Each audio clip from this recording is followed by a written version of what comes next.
Walang nagsasabi directly na statutory right to own a firearm. No. I would beg to disagree with you. Thank you, Your Honor. Yes. Kasi bago ako pumunta rito, nag-research na ako. Kayo, hindi nyo pa nga siguro nababasa yung mga ito eh. We are very familiar with that, Your Honor. Come on, Attorney. Don't tell me that crap. Itong tanda kong ito, marami na ako nakasalamuhang kagaya mo. Itong palusot. Regardless of what I'm we asking use legally. the question whether ownership of a gun is a right or a privilege. Well, since we have right to defend that is in ourselves the Constitution. with whatever legal Kindly answer my unit, question then directly, we yes or believe no? it is a right.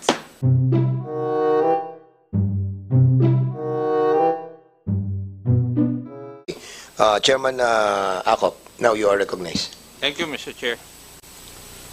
May I know from the resource persons, the manufacturers, the shooters association, is owning a firearm a right or a privilege? Anybody from the Pinag-usapan kasi natin ngayong Yes. araw na ito, yung gusto niyo na magkaroon ng firearm, bawat Pilipino na gustong magkaroon ng firearm. Now, let's start sa general principle. Is owning a firearm a right or a privilege? May I ask from the private sector first? who want to answer the query of Congressman Acop? So, Ma'am Gina Angangco, you are recognized. Please answer the query of Congressman Acop, please. Mr. Chair, Congressman Acop, it is a right of every citizen to protect themselves, No, I'm not asking that regardless question. of I'm what we asking use legally. the question whether ownership of a gun is a right or a privilege. Well, since we Your have right to defend that is in ourselves the Constitution. with whatever legal Kindly answer my unit, question then directly, we yes or believe no? it is a right. Wait, ma'am. Please, when the members of this committee is speaking, don't interrupt. I'm Please sorry, wait sir. for I will follow the protocol. Yes, please wait for the members to finish first, and then you can reply. Go ahead, Congressman Acop, please. Is ownership of a gun a right or a privilege? Yes, Mr. Congressman, we believe Yes. No it more. is Yeah. a right. It's okay. Yes. How about you, If Mr. we're Reyes? qualified. It's a right. The open mic. Open mic, Mr. Reyes, please. Very specific yung tanong ko, ownership of a gun. Yes, it's It's a right? a right. Like, Okay. It's almost like owning a car. It's a right to own a Okay. car. Yeah. Kayo po, Madam, Comelec. Attorney James or Attorney Bautista, you can reply to the query. Please answer. In my opinion po, Your Honors, it is a privilege to own a firearm. thank you. Kayo po.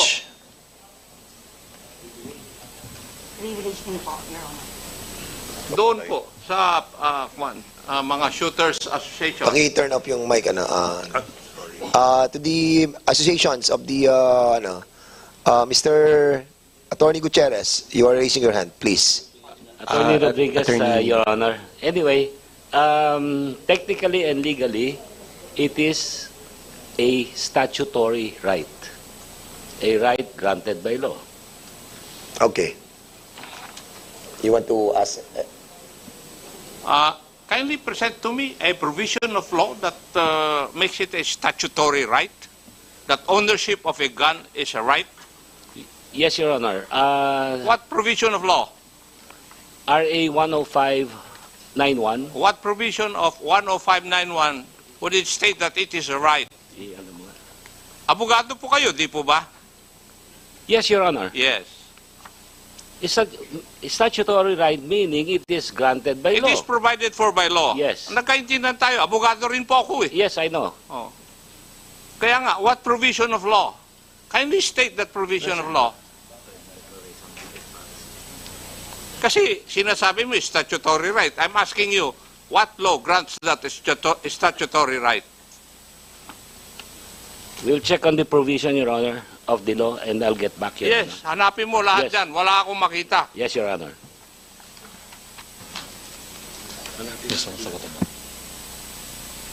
Members of the PNP, you want to reply to the query of Congressman Acop, please? Simple lang naman tanong eh. Sige na po. You want to answer? Mr. Sige, go Chair, ahead. Please Mr. state Chair. your name. Attorney Castillo from DND, from DND? From DND. Go The ahead. right to own firearms under the law is only a privilege, right, Mr. Chair? The rights that are mandated are those the right enshrined in our Constitution, but the right to own firearms is merely a privilege, Mr. Chair. Thank you. PNP, please. Sir, it is a privilege. We have a Supreme Court ruling to that effect, sir. DILG? Asek Racho, please. Mr. Chair, it is a privilege, sir. All right. Sa Privilege? privilege. About transnational crime. Attorney Martin Ontok. Your Honors, I would have to echo the sentiments of my colleagues. It is a privilege, Your Honor, and not a right. Colonel Dilag, ano ang Supreme Court decision which says na ownership of a firearm is a privilege and not a right? Kasi binanggit mo na merong Supreme Court decision. Yes, sir. The Chavez versus Romulo, sir. I beg your pardon? Chavez versus Romulo, sir. When was that promulgated? 2009, sir. 2009. Okay. Would you agree with that, attorney? Doon sa huli. Congressman Acop, can I be allowed to speak? Attorney Lacambra, Your Honor. Okay, you are recognized, Attorney We need Lacambra. to distinguish between the two basic rights. Since it's now allowed by the law, it's Ano po now ang considered allowed by law? for the RA Let's be clear about 10591, it, Your Honor. kasi very specific yung tanong ko. Yes, Your Honor. Ownership of a gun. It is is it a a- right or privilege? We need to distinguish, Your Honor. Since it's now allowed by law, What do it you need is to a distinguish sa ownership of a gun? it's now a statutory right, Your Honor. Ownership Because- of a gun? Yes, Your Honor. Ano Statutory po ang right. provision? The state policy of the RA 10591 itself states, Your Honor, granting the private citizen to the right to own a licensed firearm, Your Honor. Would you It's a please read that statutory provision right. of law na specifies ownership of a gun? Yes, Your Honor. The right to own a gun or right to self-defense ang sinasabi. My partner will answer it, Your Honor. So we have the copy of Republic Act 10591. What particular section of Republic Act 10591 are you pertaining with? Kasi yun ang tanong ni Congressman Acop. Yes, eh. Your Honor. Sige, state it, please. Article on registration and licensing, Article what? Section 8, anong article? Article 3, Your Honor. Article 3 of RA 10591, Section 9, it says there, subject to the requirements set forth in this Act and payment of required fees, a qualified individual may be issued the appropriate license under the following categories. May be issued. Yes, May be issued. yes. In other words, it is subject to regulations. Well, Would you agree with me? yes, Your Honor. Of course. That's 10591. I would like- I think we are getting confused between I'm a not privilege. confused, attorney. No, the I'm confusion. the one asking questions here. Yeah, okay. I'm not confused. Okay. I would like to read also a decision of the Supreme Court I'm familiar entitled with that, Your Acosta Honor. versus Ochoa, date, GR number 2111559, October 15, 2019. The gist of that decision is that use of firearms is a privilege, not a right. There is no constitutional right to bear arms. Neither is the ownership or possession of a firearm a property right. We agree, Your Honor. I'm familiar with- Wala na tayong pagdebatihan kung nag-agree ka, attorney. Hindi. Di ba? It is a- I think we Ikaw have naman. to So, Ikaw Attorney- naman eh, So, Attorney gusto mo pa Gutierrez. lumusot eh. Huwag kang clarify the lumusot. privilege and statutory right. It's practically almost the same and synonymous. Walang nagsasabi directly na statutory right to own a firearm. No. I would beg to disagree with you. Thank you, Your Honor. Yes. Alright. Huwag ka na lumusot, So, Atty. ang pinag-uusapan Kasi, po, bago ako pumunta rito, nag-research na ako. Kayo, hindi nyo pa nga siguro nababasa yung mga ito eh. We are very familiar with that, Your Oh, Honor. come on, Attorney. Don't tell me that crap. Itong tanda kong ito, marami na ako nakasalamuhang kagaya mo. Itong palusot. Thank you, Your Honor. okay. Alright. Now, there's another go ahead, question. go ahead, Congressman Acop. General Principle, Mr. Chair, regarding this issue. Now, dito ngayon, pag-uusapan natin, which is more important, accessibility or safety? Matanong ko pa nga kayo, ano po ang mas importante? Kasi, if I read the provisions of the bills, ginagawa, mas gusto natin na mas accessible ang firearms at saka ammunitions. Now, which is more paramount, accessibility to firearms or safety of the people? Okay, resource persons who wanted to answer. Mr. Chair, if I may. DND, please, answer. Under the Constitution, Mr. Chair, under the General Welfare Clause, is the safety that's more paramount, Mr. Chair. Thank you. What's your reply, please? Under the General Welfare Clause of the Constitution, it is the safety which is more paramount, paramount. than accessibility, Yes, Mr. Chair. paramount consideration is the safety. Okay. PNP, again. TND. PNP. The populace, that comes first. Okay. Nika, you want to answer? Just like with the position of the PNP, sir, safety. So, the ILG, same position? Yes, sir. Safety of the people, And also sir. the national crime? Yes, Mr. Same? Chair. Same. All right. The manufacturers and the dealers associations, you want to answer on the query of Congressman Acop? Please, the one wearing a white polo, please answer back. That's attorney. Thank you, Honorable Chairperson. We actually agree with the sentiments of the government personnel that the safety of the public is something to keep into consideration.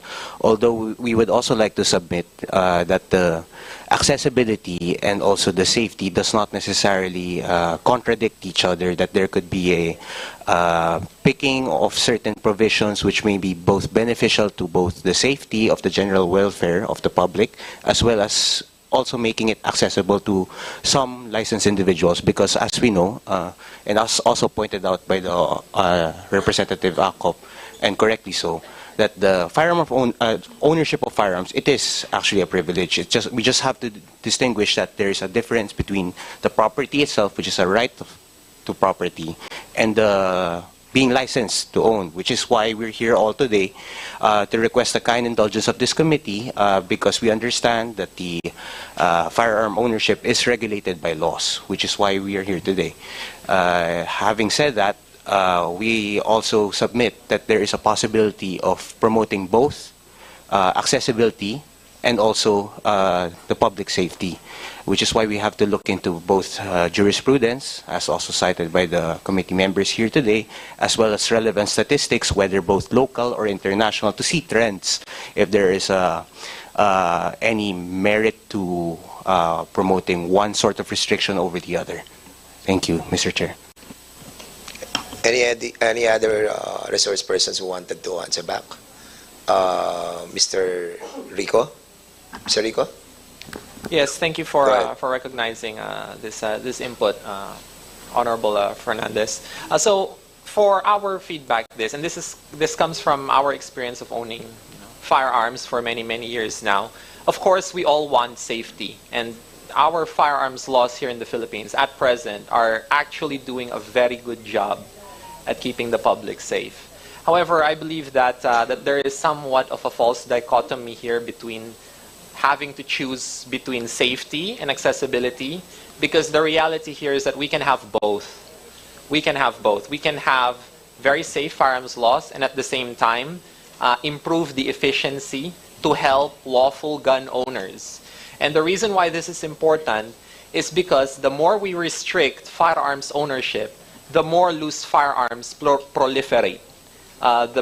It is very easy for criminals to acquire firearms illegally.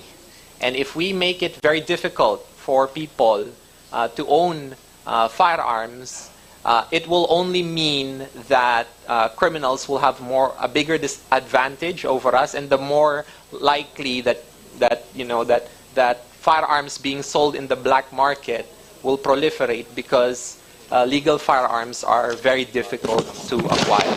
So I think that we can accomplish both by working together. Thank you. Okay, thank you so much. Actually, mag-12 na, and we have another schedule. And probably, if Chairman Acop is already done. You're not yet done. Sige, go ahead. I might be a member of the technical working group. Gusto kong malaman na kung ano kaisipan nila eh. All right. Bago kuhan. So you want to this other resource person to answer as well?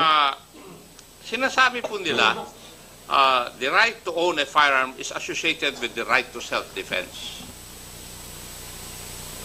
Ganun yung mga statement na naririnig ko po sa inyo eh. Di po ba? Would you agree with that? Who wants to answer? From the... Kayo, gusto nyo magkaroon ng firearms for self-defense. Di po ba?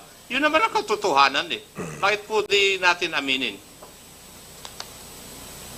Sige nga. Eh bakit kayo tahimik ngayon? Advocates. Attorney, go ahead. If I may, yes, Representative Acop, that is mentioned in Section 2 of 10591, sir. Oh. If you read Section 2 of RA 10591, Declaration of State Policy, the state recognizes that the right to self-defense is provided as a justifying circumstance under the revised penal code.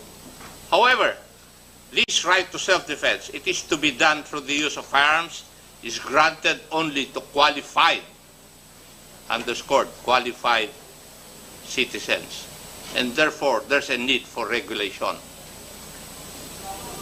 Would you agree with that also? Attorney, go ahead.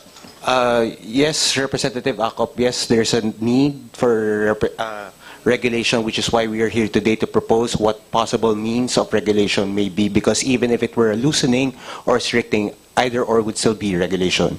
Yes. And assuming for the sake of argument that the right to possess firearms was considered a property right, it is doctrine also that property rights are always subject to the state police power. Would you agree with that also? Yes, your Representative. And therefore, regulations have to be made. Yes, as long as it is reasonable, Your Honor, and following the proper standards of the strict scrutiny test, intermediate scrutiny test, or rational basis, as the case may be, sir. Now, this question would be addressed to the public and the private resource persons. Why should one have 20 firearms if the purpose is for self-protection or self-defense? O, dito muna sa mga gun advocates. Dito muna tayo. Left side. Anybody can answer. Again. Your Honor, while we understand that the license to own and possess a firearm is a privilege premised on one's inherent right to self-defense, it is also understandable that it being property, if a person is already licensed and qualified to own a firearm, they may own multiple firearms as they may wish, and as long as the regulatory agencies would see it and deem fit that they can own it. And by the current status of legislation, it would depend on the specific type of firearm if they are allowed to own 2, 5, 10, 15, or more, Your Honor. Okay, sa side ng ating mga government agencies, you want to reply on that? O, sino? Sino po? Yung pulis dapat sumagot eh. DND and PNP. Bakit yung pinapayagan? Kasi, sa tingin ko, mas marami kayong earnings na nakukuha Kasi mas maraming napapalisensya na firearms eh. I think that's the only logical reason that I can see. Why would an individual, single individual, need 20 firearms? If he's not a, shall we say, anong tawag na natin po doon, yung collector of firearms. Sige nga, Geraldine, justify.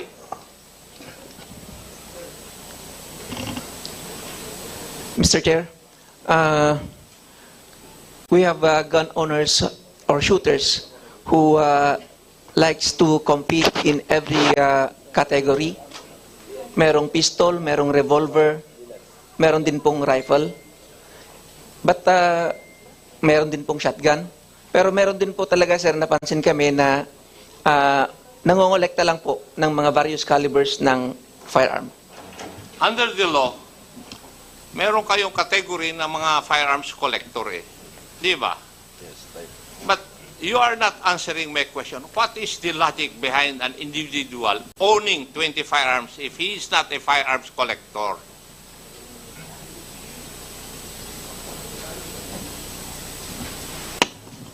In other words, bakit nyo pinapayagan? Kung hindi naman po sila, aside from being a guns collector, di ba? So, bakit natin pinapayagan? Before, Sige. nung nasa serbisyo pa ako, one long and one short lang ang allowed eh. Would you agree with me also? Yes, sir. Yes. One long, one short lang allowed, na bago na ng mga batas. Now, give me the logic why an individual person would be allowed to possess 15, 20 firearms. Bakit?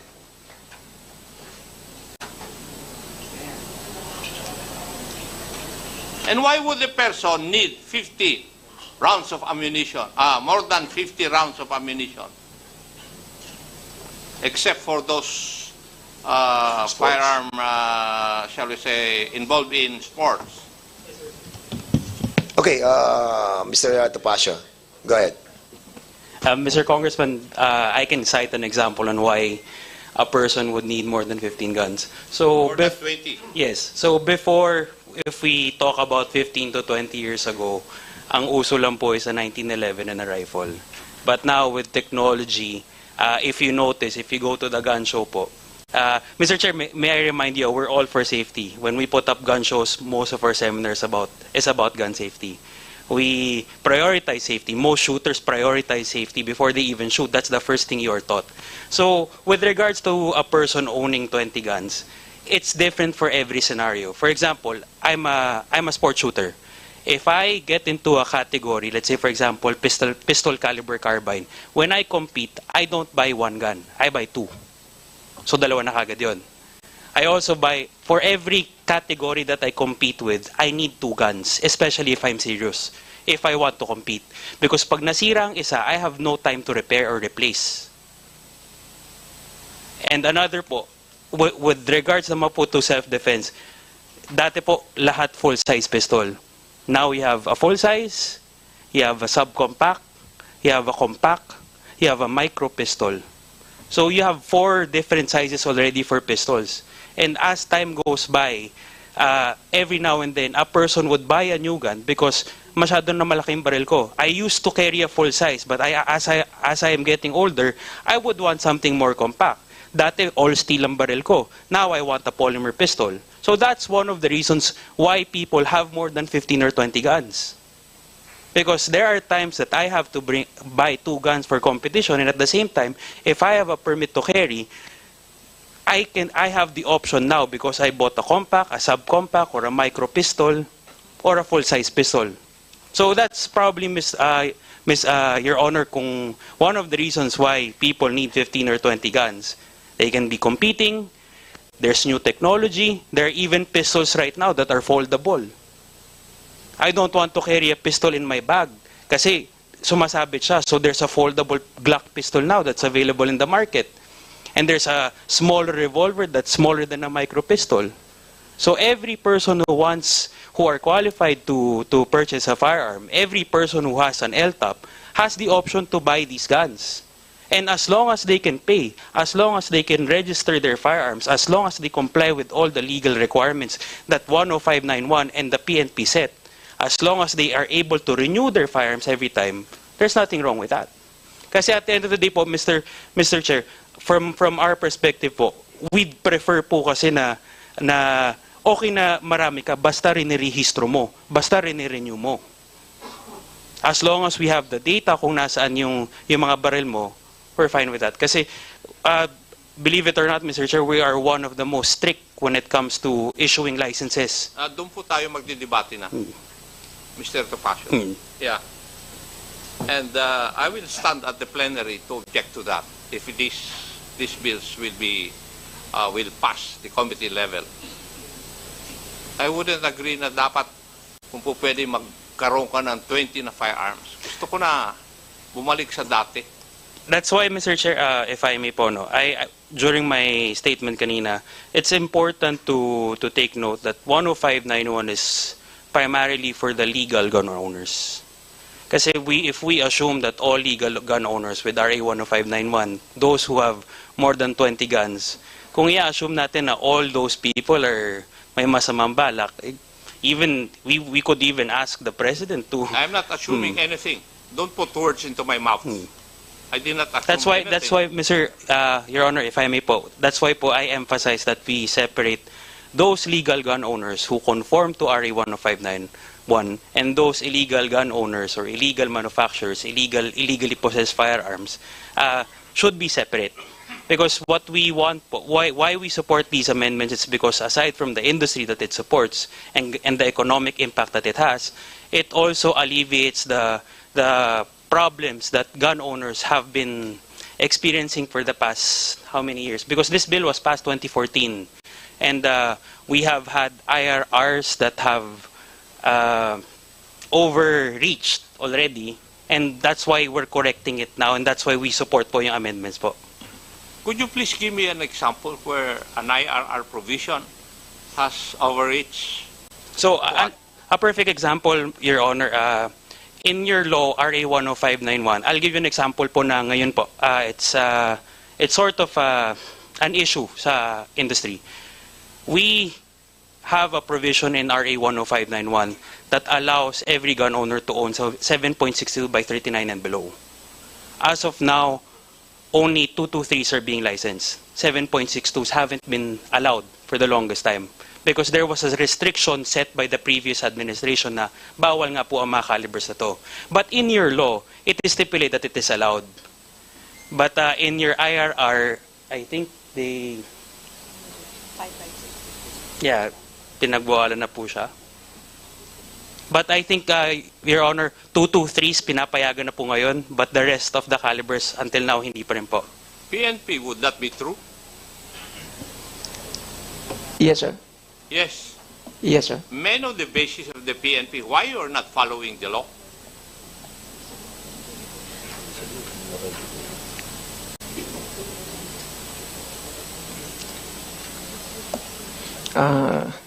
The regulatory function of the PNP, sir. Can a regulatory function or provision of the PNP rise over and above the law? Following your logic, it's a provision of law according to Mr. Topacio, and you agreed to it. Why are you not following the law? But, sir, going back to the provision on licensing firearm, that this may be licensed to qualified individual, sir. And at times, sir, yun nga po. If, Colonel Dilag, if it is expressly provided by law and your IRR doesn't say so, it says otherwise, I think that's ultra vires. And the good lawyers would agree with me. Di ba? Yes, sir. Bakit hindi nyo sundin yung batas? Are you trying to tell us that you are defying the intent of the framers of that law?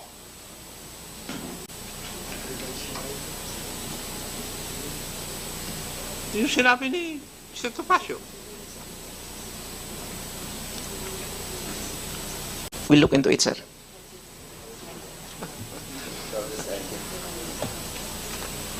Wala na, Mr. Chair. Marami pong salamat sa opportunity. Thank you, Your Honor. And that's the reason why we wanted to have a technical working group.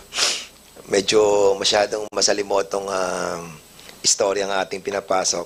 But of course, we have seen the different positions of the different government and private sector. And this representation believes that we need to create a technical working group on this purpose. So I need to have a Mr. Chair. motion. Mr. Chair. Congressman Bosita, please. Mr. Chair, after our lengthy discussions, no, parang isa lang nakita ko na the best na i-handle itong technical working group. Yes. Mr. Chair, may I move to create a technical working group for these measures? So there is a motion to create a technical working group. Any second the motion? Second, Mr. This Chair. duly seconded. So the motion is now approved. Second, To be who's headed- gonna head the technical working group? To be Yes, sir. headed by Honorable Vice Chairman, Attorney General Representative Romeo Macosi There's a Apo. motion, but we need to find out the availability of Chairman Acop if he will going to accept the chairmanship of the technical working group of not. So Congressman Acop, I please do not reply. know if the Honorable Bosita is mad at me. Simply because he's giving me more work. And there's a lot of balancing that the good chairman have to do on this issue, no, on the three house bills that you're going to discuss. But I think it is imperative for the chairman of transportation to be a part, no, of this technical working group as a chairman. So I believe so that we need a man like Chairman Acop to head the technical working group. And naniniwala naman ako na magiging fair, no, si Chairman Acop. So there's a motion that Chairman Acop be the head of the technical working group that was created by this committee. Any second the motion? Second, Mr. Chair. This was duly seconded.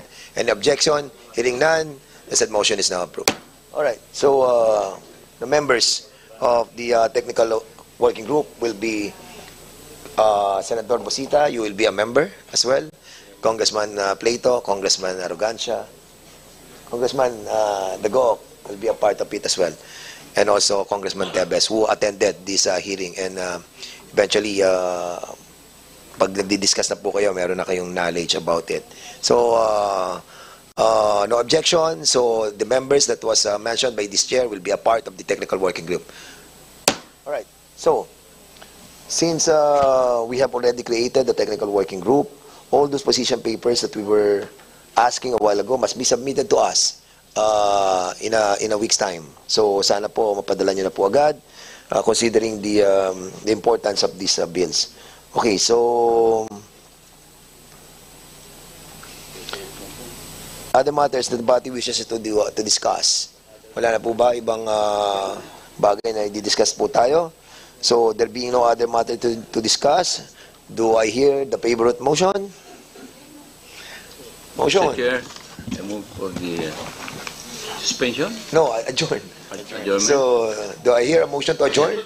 Second, Mr. Chair. So, there's a motion by Congressman Plato to adjourn this hearing. Any second motion? Duly seconded. Okay, Congressman Arrogancia, please. May ano? Second the motion. Okay, kala ko nag-object ka eh. So, second the motion, so no objection. This committee hearing is now adjourned. Thank you so much, everybody.